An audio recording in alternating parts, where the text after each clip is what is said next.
संतों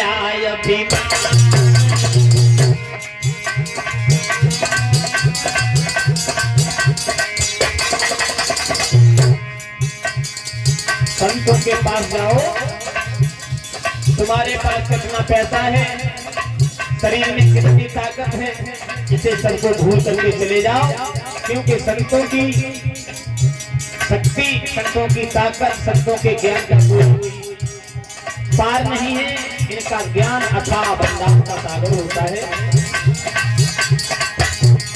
संत मिलन को चाहिए सजनाया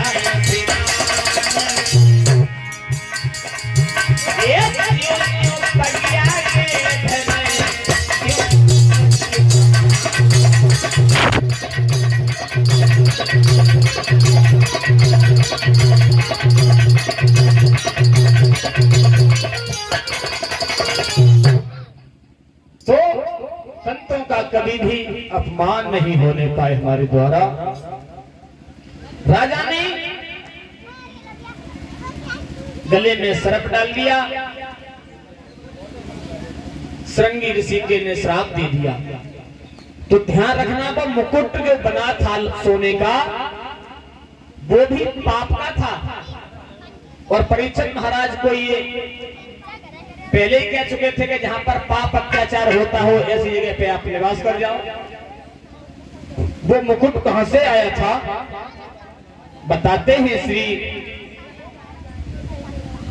कि जरासंध को जब मार करके भीम ने जरासंध को मार दिया और जरासंध ने सब राजाओं की संपत्ति इकट्ठी कर ली। तो भीम ने जरासंध को मार करके वो सोना सब इकट्ठा करके लाए थे। वो उन्होंने उसका एक मुकुट बनवा दिया और मुकुट बनवा करके घर में एक बक्से में बंद कर दिया। और जब पांडव परीक्षित को राजा बना करके गए तो परीक्षित से एक बात कह गए कि बेटा इस कमरे को कभी मत खोलना। जिस कमरे में बक्से के अंदर मुकुट रखा हुआ था और तुम आजू बाजू वाले घर में एक बक्सा में तारो लगाए दो, वहां में कछु मत भरो। और फिर नो कह दियो घरे के देखो रे बालक को जा कवरा में ये बक्सा धरो जा खोलियो मत। और जब जब नजर जा गई बक्सा पे सोई मन में आ गई कि जा में डोकर ने कछु या डोकरी ने माल धरो गई। तो जब तक वो बक्सा को तारो खुले हो ना तब तक पेट के भूखे फूटता ही रहे के। हाँ, यानी परीक्षित महाराज आप देखते हैं कि जब जब उस कमरा की तरफ ध्यान जाता है तब तब कहते हैं कि इस बक्सा में पता नहीं क्या रखा है। एक दिन जब कहते हैं ना कि बुद्धि के ऊपर शनिचर सवार होता है तो कितना भी अच्छा काम करने जाओ गलत ही हो जाएगा। परीक्षित महाराज ने बुद्धि पे ऐसा शनिचर सवार हुआ कि एक दिन वो कमरा खोल दिया। कमरा खोला तो पूरा कमरा खाली और अगला बढ़ के गए तो देखी कि अब ये कोने में बक्स धरो हुए। बिन्ने कही कि हाँ जाई में माल हुए। और जैसे ही बक्सा खोला बां में सोने का बना हुआ मुकुट रखा था। परीक्षित महाराज ने कही कि देखो कितने पागल हैं हमारे बुजुर्ग, कितनो अच्छे सोने को मुकुट धरुआ ताकि देखे खोलियो मत। आज उसी मुकुट को पहन करके परीक्षित महाराज शिकार खेलने के लिए गए थे जो कि पाप के सोने से बना हुआ था। कलयुग उसी मुकुट में सवार हो गया। लौट करके राजधानी में आए, मुकुट उतार के गद्दी पे रखा और जब बुद्धि शुद्ध हुई परीक्षित की खोपड़ी में झटका लगा के मुझसे तो बहुत बड़ा पाप हो गया, मैंने एक संत का अपमान कर दिया, इसकी सजा तो मुझे अवश्य भोगनी पड़ेगी। उधर लोमस ऋषि की समाधि खुली। उन्होंने कहा कि बेटा अरे परीक्षित महाराज तो बहुत धर्मात्मा राजा हैं लेकिन तुमने उन्हें श्राप गलत दे दिया। तो उधर से तो संत आ रहे मिलने के लिए, इधर से परीक्षित महाराज जा रहे हैं संतों से मिलने के लिए। राजा ने प्रणाम किया कि महाराज मुझसे गलती हो गई, मुझे क्षमा करना। ऋषि कहने लगे कि राजा तुम्हारी इसमें कोई गलती नहीं है, ये कलयुग का प्रभाव है। समस्त ऋषियों को इकट्ठा किया गया, सबने कहा कि आप श्रीमद् भागवत कथा का पाठ करो तो आपकी मुक्ति अवश्य हो जाएगी। और ऐसा नहीं है कि परीक्षित महाराज को ये 7 दिन का श्राप लग गया कि तक्षक आपको 7 दिन के अंदर खा लेगा। ये काल रूपी तक्षक हर इंसान के पीछे लगा है।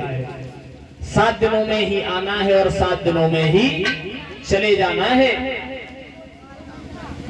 आज सबने कहा कि परीक्षित महाराज को श्रीमद् भागवत कथा का पाठ कराया जाए। सभी हरिहर क्षेत्र गंगा मैया के किनारे पर पहुंचे हैं। वहां पे व्यास जी समस्त ऋषियों के साथ में बैठे थे। परीक्षित महाराज सबको लेकर के जब चले और गंगा जी के जब शुक्रताल पे पहुंचे थे, अरे गंगा जी के शुक्रताल पे और एक आसन सुघड़ बनाओ रे।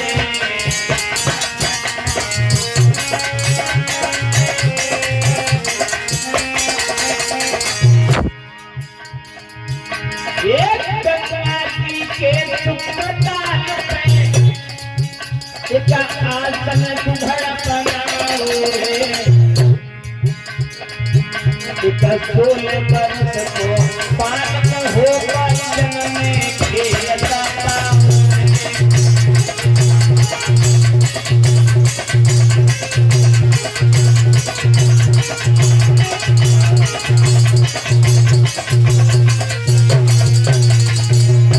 व्यास जी समस्त ऋषियों के साथ में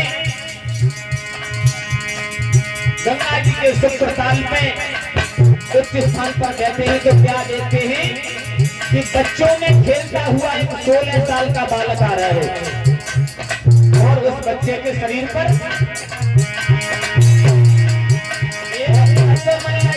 है काया और कपड़ा पहन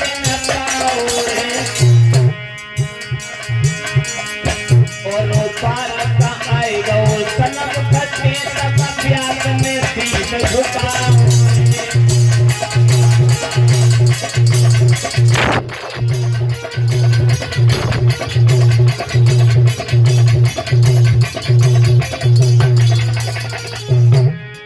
ध्यान रखना, 16 साल का लड़का बच्चों में खेलता हुआ आया। व्यास जी ने उस बच्चे को देखा तो व्यास गद्दी से ही उस बच्चे को प्रणाम किया। व्यास भगवान बैठे हैं व्यास गद्दी पे और 16 साल का लड़का सामने से आ रहा है। तो व्यास गद्दी से ही व्यास जी ने उस 16 साल के लड़के को प्रणाम किया। क्यों?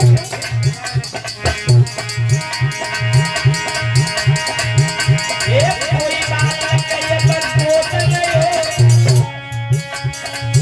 जब व्यास ने गोद उठाओ रे। नाए ऋषि ने तेरे कवि कोई गद्दी पे बैठा रे।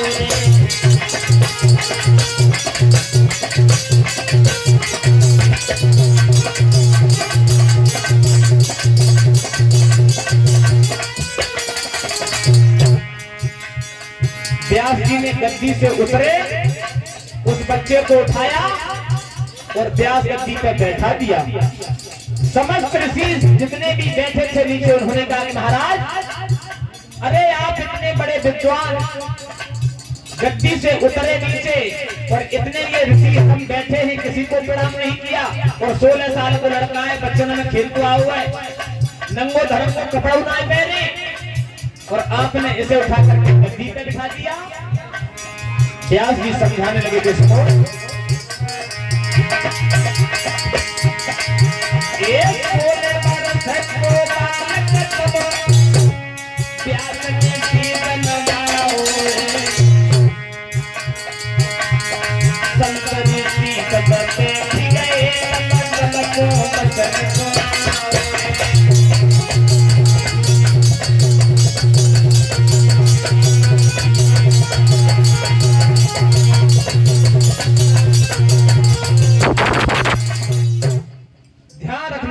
जी बताने लगे कि भैया अगर आप नहीं मानते हो तो मैं तुम्हें बताता हूं कि ये बालक कौन है। तो व्यास जी समझाते हैं कि सुनो, जब मैंने सारे पुराणों का निर्माण कर दिया और जब मुझे कामदेव ने सताया तो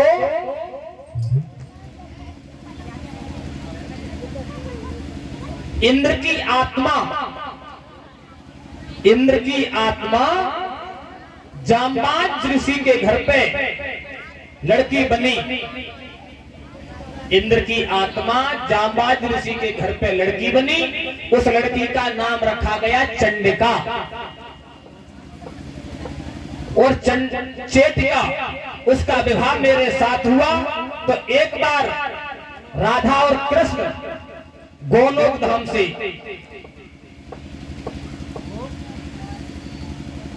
जहां भोले बाबा तपस्या करते थे उस पर्वत पे आए थे राधा और कृष्ण तोते का रूप धारण करके।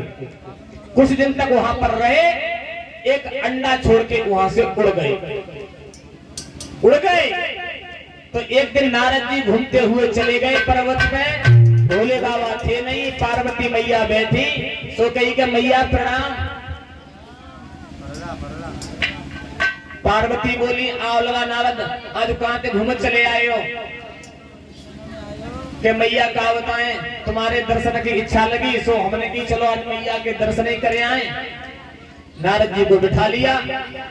सो कई नारद जी ने कहा मैया जी बताओ जो भोले बाबा तुम्हें कितना प्यार करता है? नारद जी ने कही कि भोले बाबा कितना प्यार करता है। पार्वती मैया बोली कि नारद जी कोई पूछने की बात है? जहां जाए तंगे संग लेके जाते हैं, जो खाएं सोई खवाते हैं और मोती सबसे ज्यादा प्यार भोले बाबा करता है। नारद जी ने कही कि मैया झूठ कह रही होगा। फिर कि जी पूछियो कि भोले बाबा की जो गर्दन में माला पड़ रही का है वो काय की है? इनला काय किया तुम जानता हो? कि हाँ हम जानता है कि भोले बाबा की गर्दन में जो माला पड़ रही है वो तुम्हारी जितनी बार मृत्यु हुई उतनी ही बार के बदले में एक मूंगा उनकी माला में बढ़ जाता है। जितनी बार तुम्हारा मरण हो गया उतने ही माला उनकी मूंगा में है। पार्वती मैया ने लगा उठे जे नहमत जे तो अमर है। क्यों? कि वो अमर कथा जानते हैं इसलिए वो अमर है। तो भोले बाबा मरते ही नहीं कभी। और तुम्हें कभी सुनाई अमर कथा बिना की लड़ाई